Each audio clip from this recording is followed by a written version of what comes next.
Hey everyone!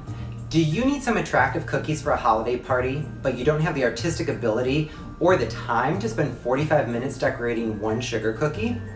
If so, I've got the solution for you. This is a chocolate and vanilla zebra cookie from Appétit. It uses just a few ingredients and a pretty straightforward process, which I've used in the past for other cookies. So I'm feeling pretty confident that I'll be able to pull this off. Let's see how it goes. Ingredient quantities and a link to the recipe are in the description box below.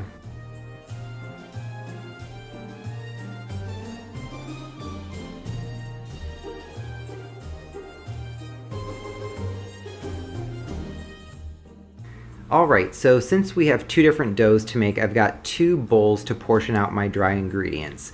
So I'm just starting by kind of getting all the dry ingredients prepared, and that way it'll be a lot faster to combine them when the recipe's coming together. Alright, so now I'm just thoroughly whisking together the dry ingredients. This reduces the amount of mixing time that I need once I add the dry ingredients to the wet.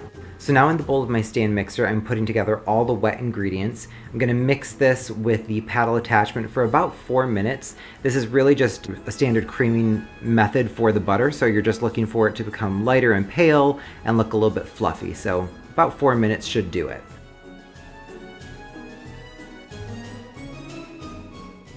And you can see here that the color is really lightened up. The butter is definitely looking fluffy.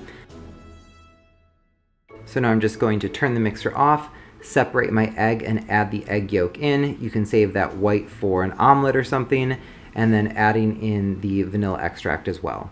Just mixing again to get everything combined. Alright, so the recipe said to just divide this whipped butter between the two bowls.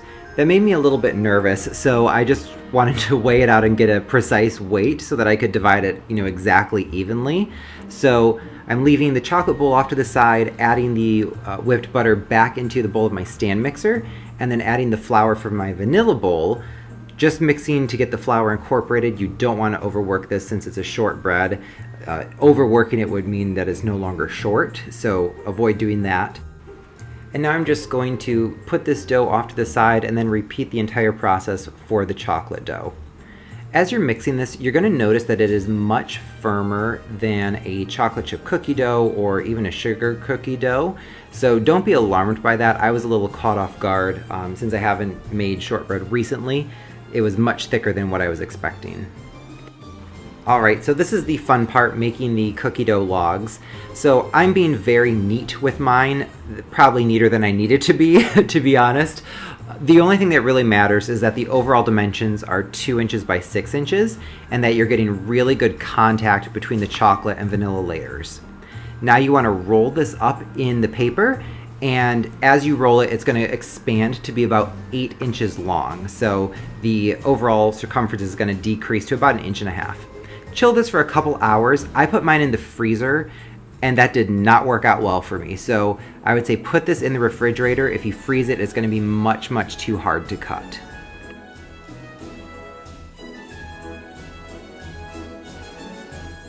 So brushing with the egg wash just kind of helps the sprinkles or sugar to stick on a little bit better. And then during the baking process, I also found that the egg wash kind of crisped up and gave a really nice texture on the outside.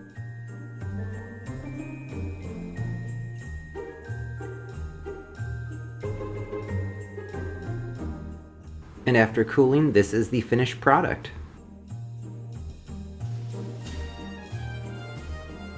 Alright, so the cookies have been cooling for about 15 minutes, so they are cool to the touch.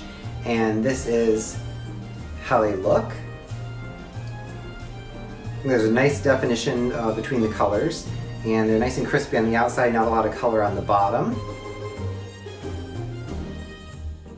So I'll give it a taste. Nice little crisp on the outside from the egg wash that's holding the sugar on, and the inside is just super tender, maybe a little bit overbaked.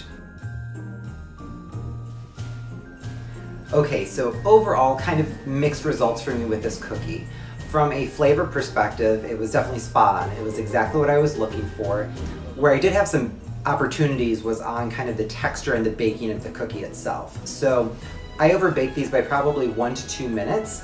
They just didn't look done at the max bake time, so I let them keep going a little bit longer. The end result is that the texture of the cookie is a little bit dry, but mine was a little bit more crumbly versus melt in your mouth buttery. So I think it's a very fine line with a shortbread cookie, and I think I crossed that line ever so slightly. So next time I make these, I'm just gonna scale back the bake time a little bit, and I think I should be good to go.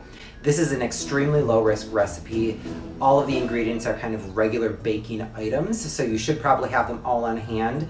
The exceptions being possibly a Dutch processed cocoa, which I think is definitely worth the while in this recipe for two reasons.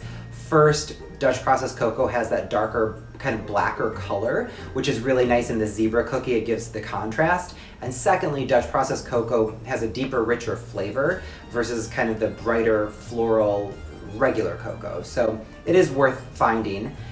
The second kind of maybe unique thing would be the sugar for the outside.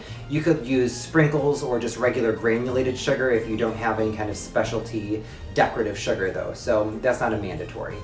Overall, I would recommend this cookie recipe to you. I'd say be mindful of the baking and let me know how it goes. I hope you found this recipe test useful. If you did, please be sure to give me a thumbs up and click subscribe. I'm releasing new videos every Wednesday. See you next week.